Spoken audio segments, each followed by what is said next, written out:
it's getting later, I'll be brief.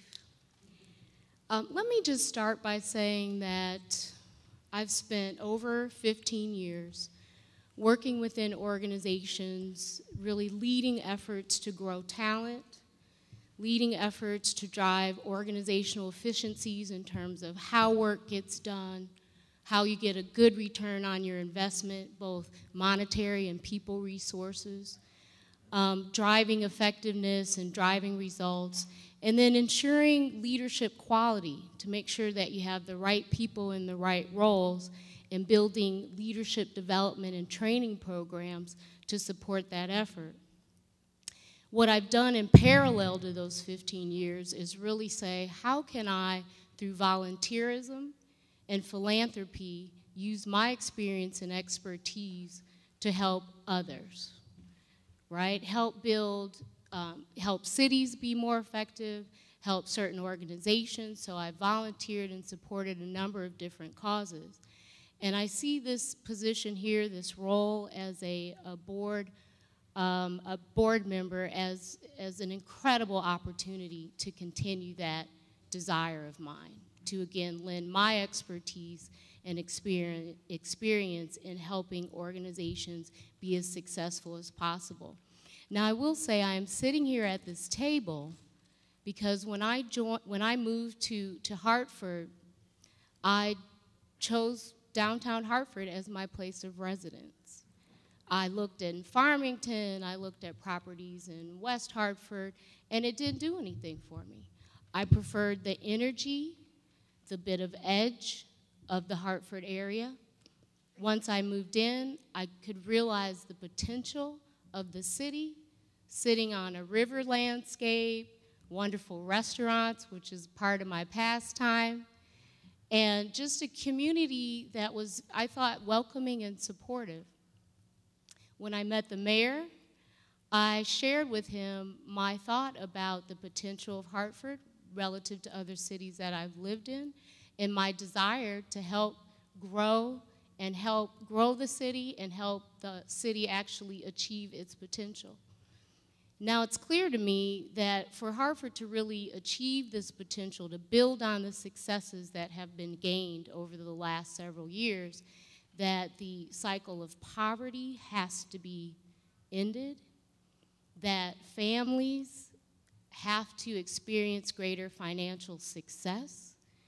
And in order to do that, to me, education is at the core. You very directly is, do you believe that even with the high poverty rate in Hartford, do you believe that we can close the achievement gap? Absolutely. And when we were talking earlier about resources, which is critical, what also went through my mind is children that are learning in Africa, children that are learning in other parts of Asia that have limited resources, but they're learning, and they're learning at a level that is higher than many of our children. And they may be in a one-room schoolhouse still today in 2012, but they're learning at a level higher than our children. And what I attribute that to is dedication on the teacher and this culture of learning, and education is a priority. I will never forget a side anecdote. I think Oprah did a story on a classroom in Africa. And when our children, at that time, we were consumed by tennis shoes or something was the latest, but at that time, when her television crew drove up to the school, the kids had a sign that said, "Give me books. We need books." And it dawned on me that the priority for that community is learning. And to answer your question, I fully believe the achievement gap is closable, and I believe if we as a community rally around that, create that culture of learning, hold people accountable for what is expected of them in their roles, come up with creative ideas and solutions for engaging students and engaging parents in the learning process, that it's doable and we can accelerate that. Some other questions. What role do you believe the board should play in school reform in the district?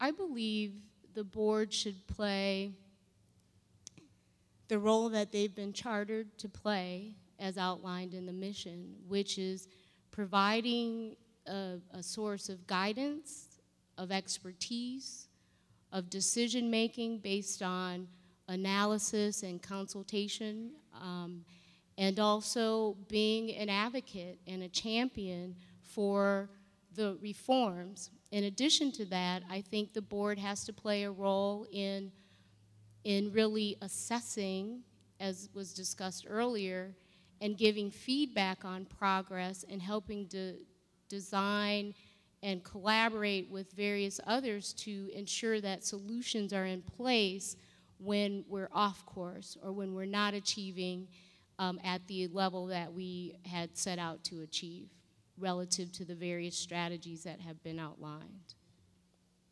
And so with you, what role does data have in your approach to education policy? It plays a key role in the sense that it provides, for me, context. It provides objective data.